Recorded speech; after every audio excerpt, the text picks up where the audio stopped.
Bienvenidos a todos a mi canal Lecturas Católicas. Vamos a ir continuando una vez más con el Catecismo de la Iglesia Católica. Y ahora antes de empezar, pues quisiera empezar con una oración que últimamente pues en estas últimas en las transmisiones pasadas pues se me ha estado olvidando. Pero pues ahora pues quiero iniciar pues la lectura antes con la oración al Espíritu Santo, ¿no? Es breve, así que no se preocupen. En nombre del Padre, del Hijo y del Espíritu Santo. Amén.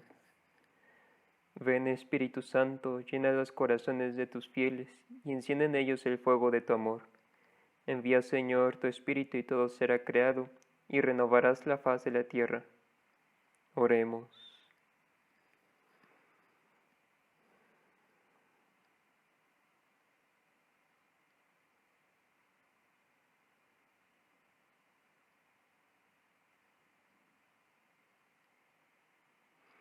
Oh Dios, que adoctrinaste los corazones de los fieles con la ilustración del Espíritu Santo, haznos la gracia de que con el mismo Espíritu sepamos gustar el bien y gozar siempre de su consuelo. Por Cristo nuestro Señor. Amén. Pues muy bien. Ahora sí vamos empezando bien este directo, vamos empezando bien las cosas. Esperemos que se vayan uniendo gente a lo largo del directo y que pues y recuerdo a la gente de YouTube que en el link de la descripción está en la descripción está el link de mi canal de Twitch, donde los viernes me pueden encontrar más o menos a las 3:30 de la tarde más o menos. A esa hora comienzo, terminamos más o menos como a las 4:30. De 3:30 a 4:30 más o menos. Un poco más tarde si se dan las circunstancias o si no, ya iremos viendo. Pero ahí pueden entrar a mi canal de Twitch y ahí ver el directo. Y pues si están en la transmisión, pues pueden expresar sus preguntas y yo intentaré responderlas. Preguntas pues relacionadas con el tema, ¿no? Pero bueno, vamos a ir iniciando con la lectura. Ahora vamos a ver el párrafo 7. Y pues también recordar otra vez a los de YouTube, ¿no? Que en la descripción también está el link del catecismo donde lo pueden leer si gustan, o para que lo tengan ahí el link para consultar el catecismo si gustan, para que no digan que me invento las cosas, ¿no? Todo está ahí en el texto. Párrafo 7. La caída. Vamos a recordar que la vez pasada estuvimos leyendo sobre la creación del hombre y pues cómo era el hombre antes. Ahora vamos a ver sobre la caída, ¿no? Sobre todo de la humanidad, del hombre. Dios es infinitamente bueno y todas sus obras son buenas. Sin embargo, nadie escapa a la experiencia del sufrimiento, de los males de la naturaleza, que aparecen como ligados a los límites propios de las criaturas, y sobre todo a la cuestión del mal moral. ¿De dónde viene el mal? Quereban unde malum et non erat existus. Buscaba el origen del mal y no encontraba solución, dice San Agustín, y su propia búsqueda dolorosa solo encontrará salida en su conversión al Dios vivo, porque el misterio de la iniquidad solo se esclarece a la luz del misterio de la piedad. La revelación del amor divino en Cristo ha manifestado a la vez la extensión del mal y la sobreabundancia de la gracia. Debemos, por tanto, examinar la cuestión del origen del mal, fijando la mirada en nuestra fe en el que es su único vencedor. Número 1. Donde abundó el pecado, sobreabundó la gracia. La realidad del pecado. El pecado está presente en la historia del hombre. Sería vano intentar ignorarlo o dar a esta oscura realidad otros nombres. Para intentar comprender lo que es el pecado, es preciso en primer lugar conocer el vínculo profundo del hombre con Dios, porque fuera de esta relación, el mal del pecado no es desenmascarado en su verdad y verdadera identidad de rechazo y oposición a Dios, aunque continúe pesando sobre la vida del hombre y sobre la historia. La realidad del pecado, y más particularmente del pecado de los orígenes, solo se esclarece a la luz de la revelación divina. Sin el conocimiento de ésta nos da de Dios. Sin el conocimiento que ésta nos da de Dios, no se puede reconocer claramente el pecado, y se siente la tentación de explicarlo únicamente como un defecto de crecimiento, como una debilidad psicológica, un error, la consecuencia necesaria de una estructura social inadecuada, etc. Solo en el conocimiento del designio de Dios sobre el hombre se comprende que el pecado es un abuso de la libertad que Dios da a las personas creadas para que puedan amarle y amarse mutuamente. El pecado original, verdad esencial de la fe. Con el desarrollo de la revelación, se va iluminando también la realidad del pecado. Aunque el pueblo de Dios del Antiguo Testamento conoció de alguna manera la condición humana a la luz de la historia de la caída narrada en el Génesis, no podía alcanzar el significado último de esta historia que solo se manifiesta a la luz de la muerte y de la resurrección de Jesucristo. Es preciso conocer a Cristo como fuente de la gracia para conocer a Adán como fuente del pecado. El Espíritu Paráclito, enviado por Cristo resucitado, es quien vino a convencer al mundo en lo referente al pecado, revelando al que es su Redentor. La doctrina del pecado original es, por así decirlo, el reverso de la buena nueva de que Jesús es el Salvador de todos los hombres, que todos necesitan salvación y que la salvación es ofrecida a todos gracias a Cristo. La Iglesia que tiene el sentido de Cristo sabe bien que no se puede lesionar la revelación del pecado original sin atentar contra el misterio de Cristo. Para leer el relato de la caída. El relato de la caída, en Génesis capítulo 3, utiliza un lenguaje hecho de imágenes, pero afirma un acontecimiento primordial, un hecho que tuvo lugar al comienzo de la historia del hombre.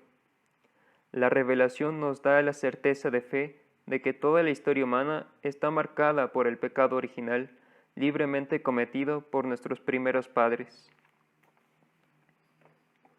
Número 2. La caída de los ángeles. Detrás de la elección desobediente de nuestros primeros padres, se hay una voz seductora opuesta a Dios, que por envidia los hace caer en la muerte. La Escritura y la tradición de la Iglesia ven en este ser un ángel caído, llamado Satán o Diablo. La Iglesia enseña que primero fue un ángel bueno, creado por Dios. Diabolus enim et ali demones ad Deo quidem natura creati sunt boni, sed ipsi per se facti sunt mali. El diablo y en español, el diablo y los otros demonios fueron creados por Dios con una naturaleza buena, pero ellos se hicieron a sí mismos malos. La Escritura habla de un pecado de estos ángeles. Esta caída consiste en la elección libre de estos espíritus creados que rechazaron radical e irrevocablemente a Dios y su reino. Encontramos un reflejo de esta rebelión en las palabras del tentador a nuestros primeros padres: seréis como dioses. El diablo es pecador desde el principio, padre de la mentira. Es el carácter irrevocable de su elección, y un defecto de la infinita misericordia divina, lo que hace que el pecado de los ángeles no pueda ser perdonado. No hay arrepentimiento para ellos después de la caída, como no hay arrepentimiento para los hombres después de la muerte. La Escritura atestigua la influencia nefasta de aquel a quien Jesús llama homicida desde el principio, y que incluso intentó apartarlo de la misión recibida del Padre. El Hijo de Dios se manifestó para deshacer las obras del diablo. La más grave en consecuencias de estas obras ha sido la seducción mentirosa que ha inducido al hombre a desobedecer a Dios. Sin embargo, el poder de Satán no es infinito, no es más que una criatura, poderosa por el hecho de ser espíritu puro, pero siempre criatura. No puede impedir la edificación del reino de Dios, aunque Satán actúe en el mundo por odio contra Dios y su reino en Jesucristo, y aunque su acción cause graves daños de naturaleza espiritual e indirectamente, incluso de naturaleza física, en cada hombre y en la sociedad, esta acción es permitida por la divina providencia que con fuerza y dulzura dirige la historia del hombre y del mundo. El que Dios permita la actividad diabólica es un gran misterio, pero nosotros sabemos que en todas las cosas interviene Dios para bien de los que le aman. Una cosa que me ayudó un poco a entender el por qué es irrevocable pues el rechazo de los demonios a Dios, o sea, es en el hecho de que nosotros como criaturas pues estamos insertos en el tiempo, ¿no? Tenemos un pasado, ahorita tenemos un presente y pues tenemos un futuro. Sin embargo, si quisiéramos quedarnos únicamente en este presente, nuestro presente ahorita pues está tendiendo hacia un futuro. Sin embargo, si este presente quedara inmóvil, quedara pues tal cual como está ahorita en este momento, pues tendría que quedar las cosas tal cual como están, o sea, no habría un cambio a lo largo de un espacio. Entonces, es así como actúa el presente, el eterno presente de Dios, ¿no? Pues Dios no cambia, siempre es Dios, siempre es. O sea, como dice como se presenta él mismo, yo soy el que soy. Entonces, Él siempre es. Entonces, cuando nosotros somos insertos en este eterno presente, ya no tenemos pues, más elecciones, o sea, ya somos lo que somos. Entonces, si somos para rechazar a Dios, pues rechazaremos a Dios para toda la eternidad. Y si somos para aceptar a Dios, pues aceptamos a Dios para toda la eternidad. Igual pasa con el demonio. Los ángeles tuvieron su tiempo de prueba, que creo que vamos a verlo, que lo vamos a ver más adelante. Los ángeles tuvieron su tiempo de prueba, en el que pues tuvieron su tiempo en el que pudieron elegir entre aceptar a Dios o rechazarlo. Y cuando se les acabó ese tiempo, pues ya no tuvieron pues otra cosa más que aceptarlo eternamente o rechazarlo eternamente. Pero bueno, vamos a seguir. El número 3, el pecado original. La prueba de la libertad.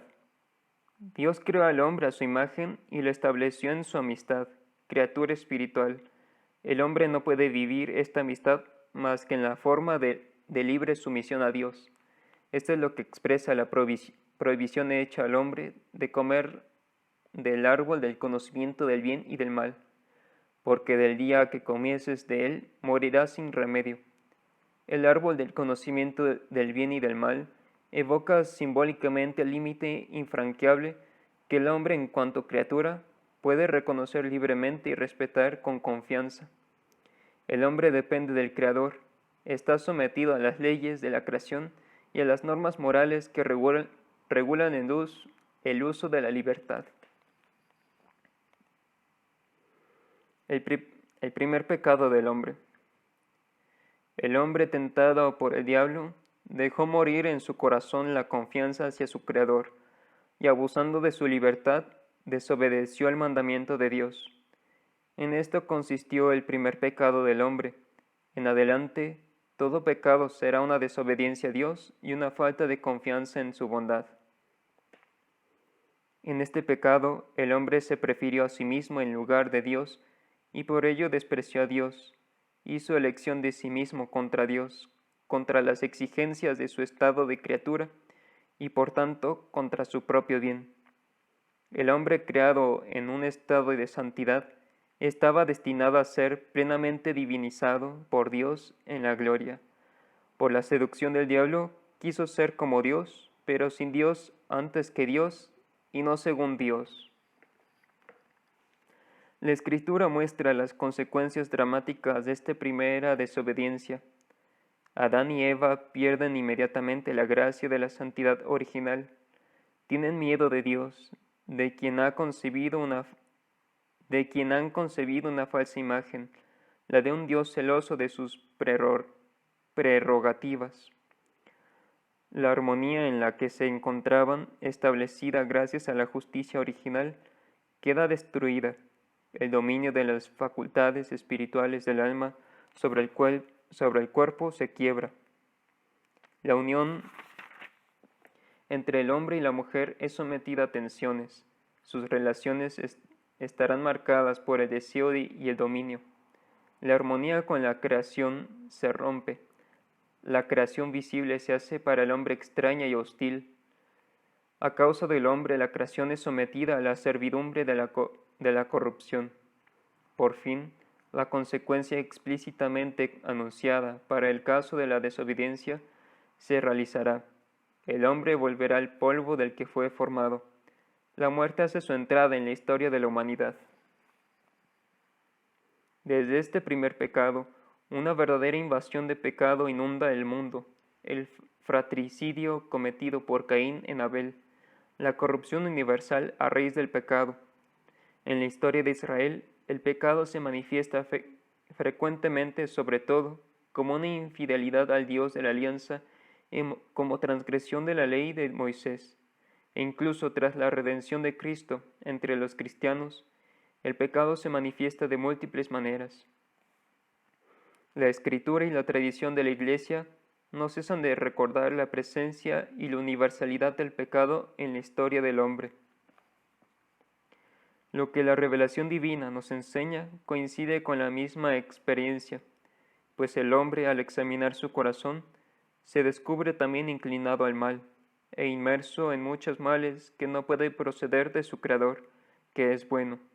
Negándose con frecuencia a reconocer a Dios como su principio, rompió además el orden debido con respecto a su fin último, y al mismo tiempo toda su ordenación en relación consigo mismo, con todos los hombres y con todas las cosas creadas.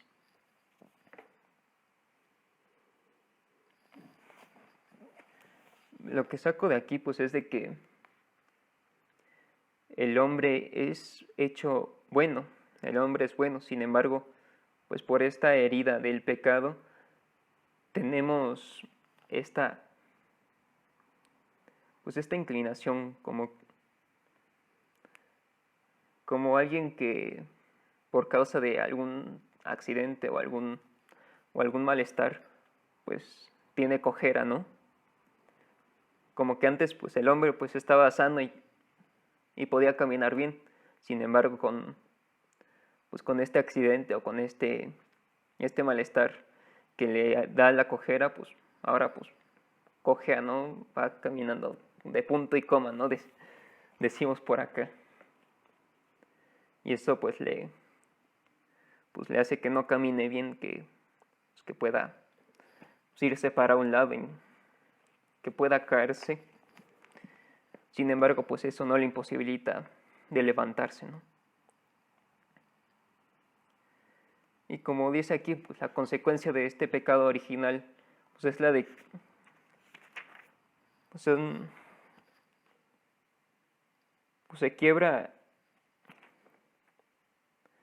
el dominio de las facultades espirituales del alma sobre el cuerpo se quiebran. O sea, ya no, nuestro espíritu ya no es el que domina, ya no es el que somete al cuerpo, sino que es una batalla constante entre el espíritu y el cuerpo. Entonces, uno lucha contra sus pasiones sobre estos pensamientos malos o el querer hacer un mal, pues nosotros los humanos luchamos contra eso, todos luchamos contra eso, no hay quien esté exento, hay quienes logran vencer y otros que no. Logran vencer más y otros que pierden más, o sea, no, contra esta lucha constante que tenemos. La unión entre el hombre y la mujer es sometida a tensiones, o sea, ya no nos vemos de la misma forma, o sea, ya no nos vemos como un compañero, una compañía, o como una misma carne, sino, por ejemplo, en la sexualidad, pues nos vemos como objetos de placer. Ya no vemos la sexualidad como algo que nos une, que nos hace más íntimos, sino que lo vemos primeramente como algo que nos da solamente placer a uno mismo, ¿no? Ya no ni siquiera para el otro, ¿no? Sino para uno mismo. Sus relaciones están, como dice aquí, sus relaciones están marcadas por el deseo y el dominio. Ya no buscamos el servicio del otro, sino el servicio de uno mismo, o sea, estar sobre el otro. La armonía con la creación se rompe, la creación visible se hace para el hombre extraña y hostil. O sea, sí seguimos con esta administración de la tierra, pero pues ya tenemos pues estas dificultades de que los animales pues se vienen contra nosotros, o que ya no vemos bien cómo administrar la creación, la contaminamos, acabamos con bosques y todo, sin ver cómo ayudar a la creación a su autoadministración que tienen, ¿no? Pues en fin, el pecado pues hace todas estas cosas en nosotros, ¿no? Y como he dicho, ¿no? Es una lucha constante en nuestro interior de poder hacer el bien, ¿no? Para no sucumbir a hacer males.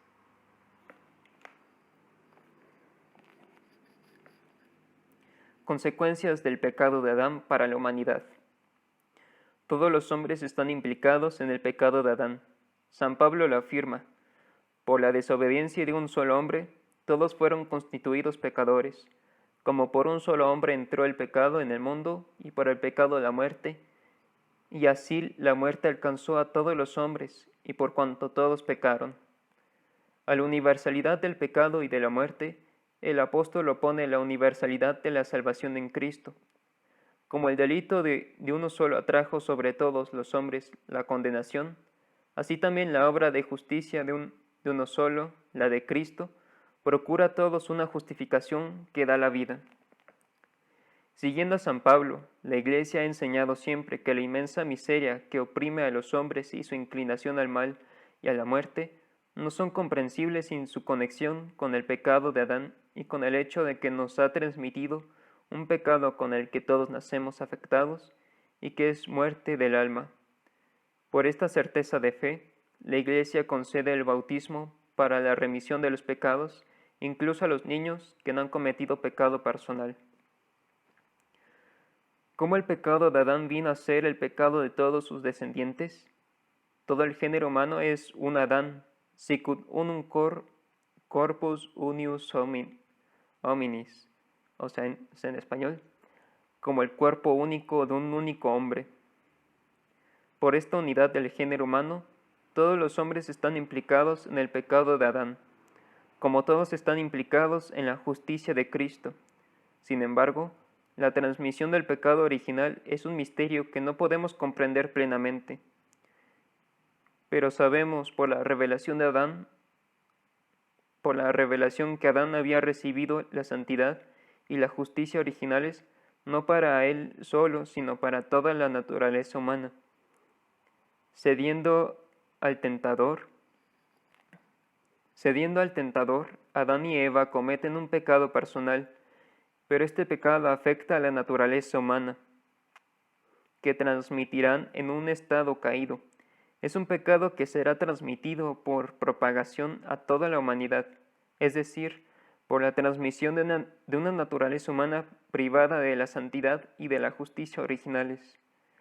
Por eso el pecado original es llamado pecado de manera análoga. Es un pecado contraído, no cometido, un estado y no un acto. Aunque propio de cada uno, el pecado original no tiene en ningún descendiente de Adán un carácter de falta personal. Es la privación de la santidad y de la justicia originales. Pero la naturaleza humana no está totalmente corrompida. Está herida en sus propias fuerzas naturales, sometida a la ignorancia, al sufrimiento y al imperio de la muerte e inclinada al pecado. Esta inclinación al mal es llamada concupiscencia. El bautismo dado a la vida de la gracia de Cristo borra el pecado original y devuelve al hombre a Dios, pero las consecuencias para la naturaleza debilitada e inclinada al mal persisten en el hombre y lo llaman al combate espiritual. Es lo que dije antes, ¿no? De que esto del pecado original es como si hubieran atropellado pues a una persona, y esa persona pues por ese atropello pues acaba con un pie mocho, ¿no? Y el otro pues bien, ¿no? Pero el otro pues tiene que estar cojeando para poder caminar, ¿no? Y nuestra lucha contra este pecado es el esfuerzo que esta persona hace de caminar recto y no caerse. O sea, caminar derecho, ¿no? En la dirección correcta, ¿no? Y no dejarse ir por la cojera, pues hacia el lado, hacia donde cojea, ¿no? O no caerse, pues, en ese cojear, ¿no? De que se cae, pero pues se tiene que levantar, ¿no? Por eso pues estamos llamados pues a este combate espiritual. La doctrina de la Iglesia sobre la transmisión del pecado original fue precisada sobre todo en el siglo V, en particular bajo el impulso de la reflexión de San Agustín contra el pelagianismo, y en el siglo XVI en oposición a la Reforma protestante. Pelagio sostenía que el hombre podía, por la fuerza natural de su voluntad libre, sin la ayuda necesaria de la gracia de Dios, llevar una vida moralmente buena. Así reducía la influencia de la falta de Adán a la de un mal ejemplo. Los primeros reformadores protestantes, por el contrario, enseñan que el hombre está radicalmente pervertido y su libertad anulada por el pecado de los orígenes. Identificaban el pecado heredado por cada hombre con la tentación al mal, concupiscencia, que sería insuperable. La Iglesia se pronuncia especialmente sobre el sentido del dato revelado respecto al pecado original en el Segundo Concilio de Orange en el año 529 y en el Concilio de Trento en el año 1546. nos hacen, sí conocemos gracias a la revelación pues el hecho del pecado original. Sin embargo, pues la transmisión, sabemos que pues, se transmite, ¿no? Es heredado de persona a persona. Sin embargo, no es como que podamos encontrar no sé, un gen del pecado original, ¿no? Y luego que lo quitamos y todo, ¿no? Pues no se trata de de algo físico como tal. Sin embargo, pues este estado espiritual pues tiene pues consecuencias en la carne, ¿no? Como he dicho que ahora pues en vez de que el espíritu sea el que domine sobre la carne pues ahora tiene como pues, igualdad o superioridad de condiciones en esta lucha entre espíritu y carne, ¿no? Y pues la carne pues se pelea contra el espíritu para hacer lo que hace el hombre.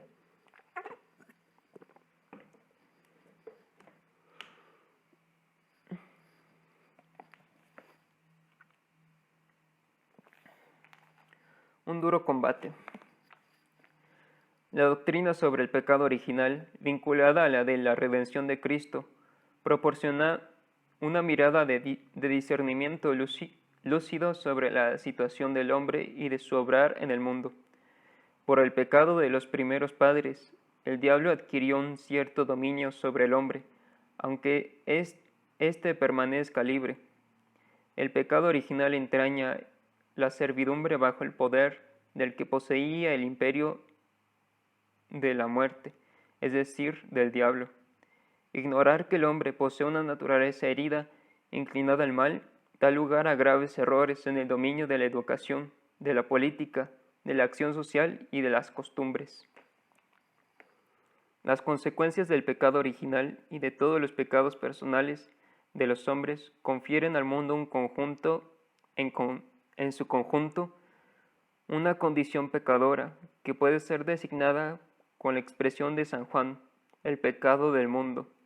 Mediante esta expresión significa también la influencia negativa que ejercen sobre las personas las situaciones comunitarias y las estructuras sociales que son fruto de los pecados de los hombres. Esta situación dramática del mundo, que todo entero yace en poder del maligno, hace de la vida del hombre un combate. A través de toda la historia del hombre se extiende una dura batalla contra los poderes de las tinieblas que, iniciada ya desde el origen del mundo, durará hasta el último día, según dice el Señor. Inserto en esta lucha, el hombre debe combatir continuamente para adherirse al bien, y no sin grandes trabajos, con la ayuda de la gracia de Dios, es capaz de lograr la unidad en sí mismo. Número 4. No lo abandonaste el poder de la muerte. Tras la caída, el hombre no fue abandonado por Dios, al contrario, Dios lo llama y le anuncia de modo misterioso la victoria sobre el mal y el levantamiento de su caída. Este pasaje del Génesis ha sido llamado protoevangelio por ser el primer anuncio del Mesías Redentor, anuncio de un combate entre la serpiente y la mujer y de la victoria final de un descendiente de ésta. La tradición cristiana ve en este pasaje un anuncio del nuevo Adán, que por su obediencia hasta la muerte en la cruz repara con sobreabundancia la desobediencia de Adán. Por otra parte, numerosos padres y doctores de la Iglesia ven en la mujer anunciada en el protoevangelio la madre de Cristo, María como nueva Eva. Ella ha sido la que la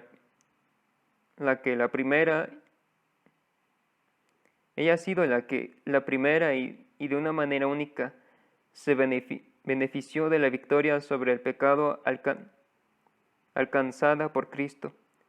Fue preservada de toda mancha de pecado original, y durante toda su vida terrena, por una gracia especial de Dios, no cometió ninguna clase de pecado. Pero, ¿por qué Dios no impidió que el primer hombre pecara? San León Magno responde: la gracia inefable de Cristo nos ha dado beneficios, nos ha dado bienes mejores que los que no quitó la envidia del demonio, que los que nos quitó la envidia del demonio. Y Santo Tomás de Aquino: nada se opone a que la naturaleza humana haya sido destinada a un fin más alto después del pecado. Dios, en efecto, permite que los males se hagan para sacar de ellos un mayor bien. De ahí las palabras de San Pablo: donde abundó el pecado, sobreabundó la gracia. Y la bendición del Cirio Pascual: oh feliz culpa que mereció tal y tan grande Redentor.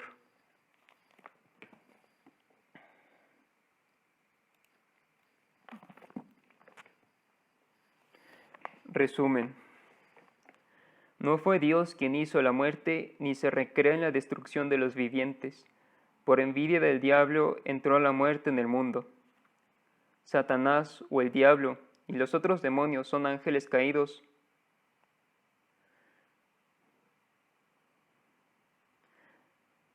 Satanás o el diablo y los otros demonios son ángeles caídos por haber rechazado libremente servir a Dios y su designio. Su opción contra Dios es definitiva. Intentan asociar al hombre en su rebelión contra Dios. Esto último pues me da pie pues, para aclarar una cosa. No solamente pues hay un diablo, ¿no? No solamente Satanás pues, se rebeló contra Dios, sino que Satanás y muchos que lo siguieron son demonios. Ellos, Satanás y todos los que lo siguieron, pues son los demonios. Así que pues Satanás no trabaja solo en esto, ¿no? Además de que una cosa que se me olvidó decir, pues es de que el demonio pues, tienta al hombre, ¿no?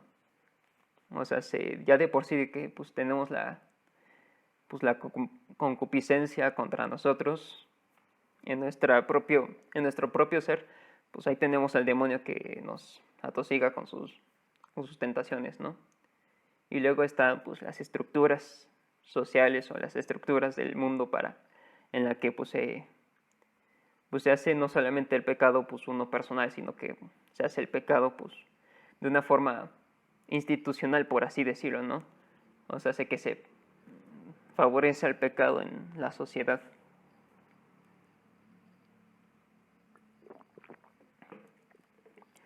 Así que pues tenemos ahí pues tres fuentes de donde pues sale nuestra pues querer pecar, ¿no?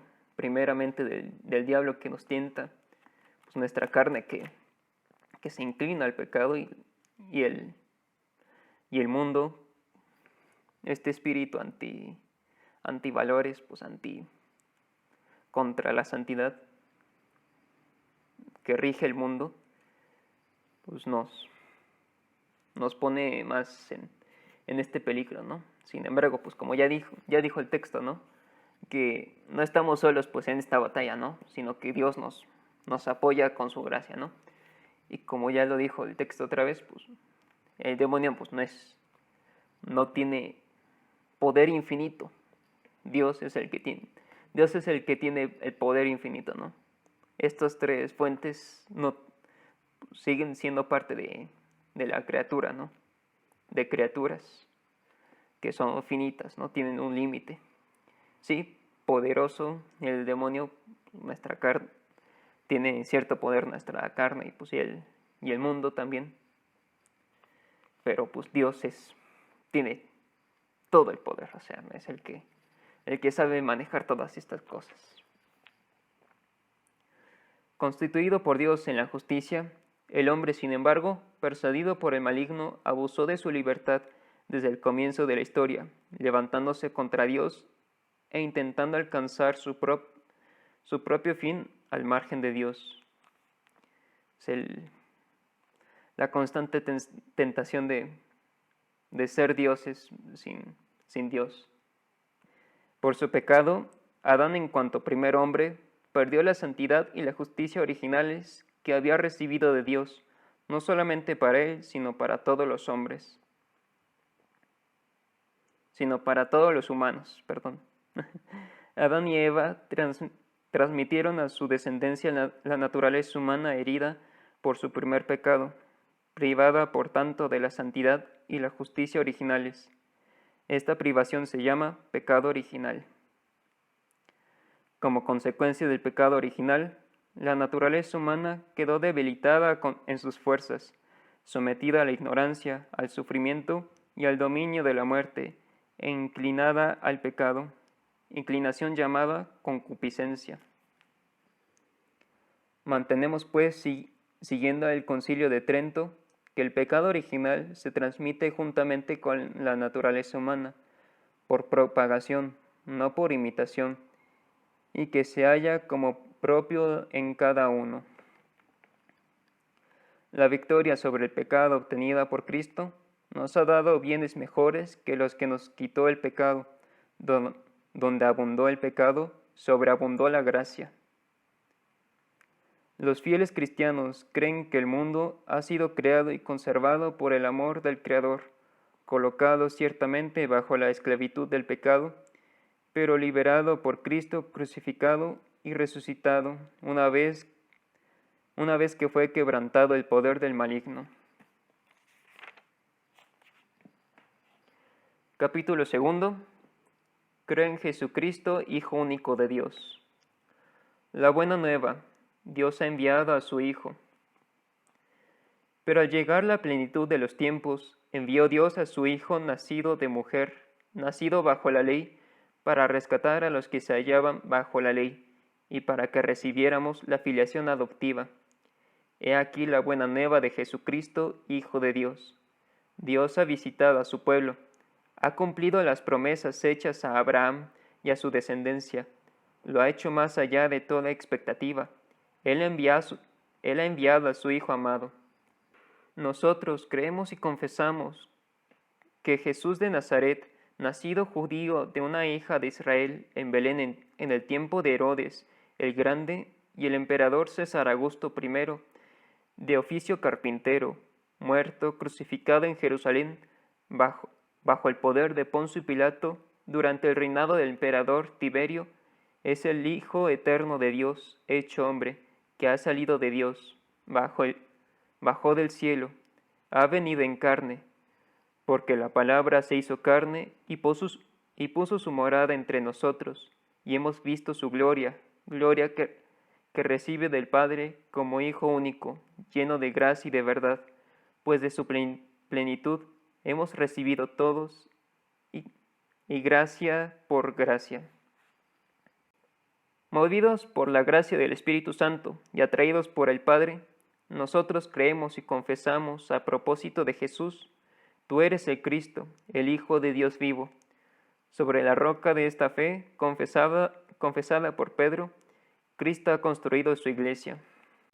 Anunciar la inescrutable riqueza de Cristo. La transmisión de la fe cristiana es ante todo el anuncio de Jesucristo para llevar a los hombres a la fe en Él. Desde el principio, los primeros discípulos ardieron en deseos de anunciar a Cristo.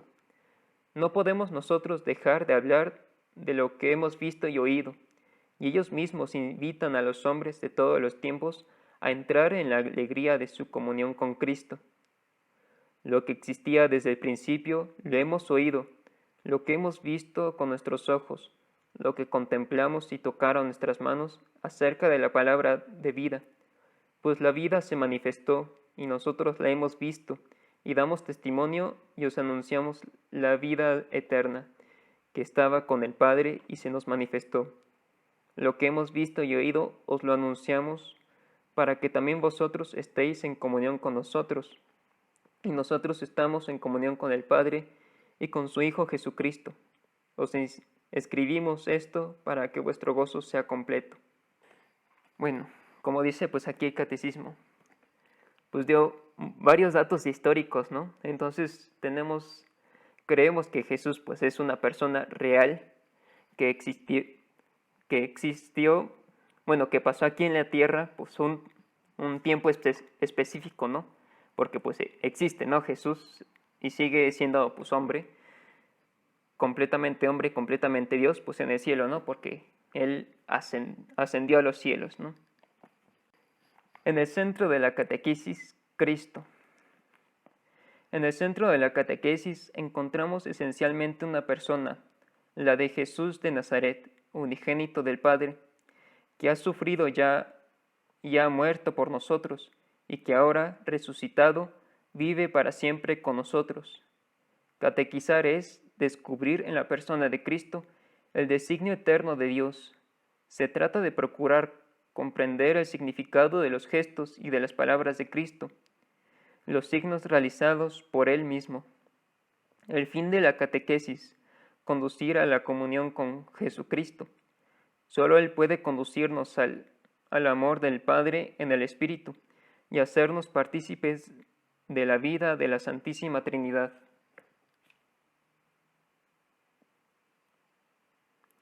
En la catequesis lo que se enseña es a Cristo, el Verbo encarnado e Hijo de Dios, y todo lo demás es referente a Él. El único que enseña es Cristo, y cualquier otro lo hace en la medida en que es portavoz suyo, permitiendo que Cristo enseñe por su boca. Todo catequista debería poder aplicarse a sí mismo la misteriosa palabra de Jesús: mi doctrina no es mía, sino del que me ha enviado. El que está llamado a enseñar a Cristo debe, por tanto, ante todo, buscar esta ganancia sublime que es el conocimiento de Cristo. Es necesario aceptar perder todas las cosas para ganar a Cristo, y el ser hallado en Él y a conocerle a Él, el poder de la resurrección y la comunión en sus padecimientos hasta hacerme semejante a Él en la muerte, tratando de llegar a la resurrección de entre los muertos. De este conocimiento amoroso de Cristo es de donde brota el deseo de anunciarlo, de evangelizar y de llevar a otros el sí de la fe en Jesucristo, y al mismo tiempo se hace sentir la necesidad de conocer siempre mejor esta fe. Con este fin, siguiendo el orden del símbolo de la fe, presentaremos en primer lugar los principales títulos de Jesús, Cristo, Hijo de Dios, Señor. El símbolo confiesa a continuación los principales misterios de la vida de Cristo, los de su encarnación, los de su Pascua y por último los de su glorificación.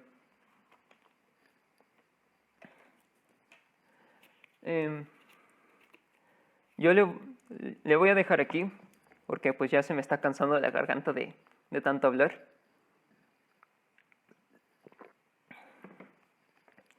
Pues haciendo pues resumen de lo que hemos leído, pues hemos estado viendo sobre la caída del hombre y un poquito sobre los demonios, ¿no? Y pues la influencia del demonio sobre el hombre y las consecuencias del pecado, ¿no? De esta caída del hombre.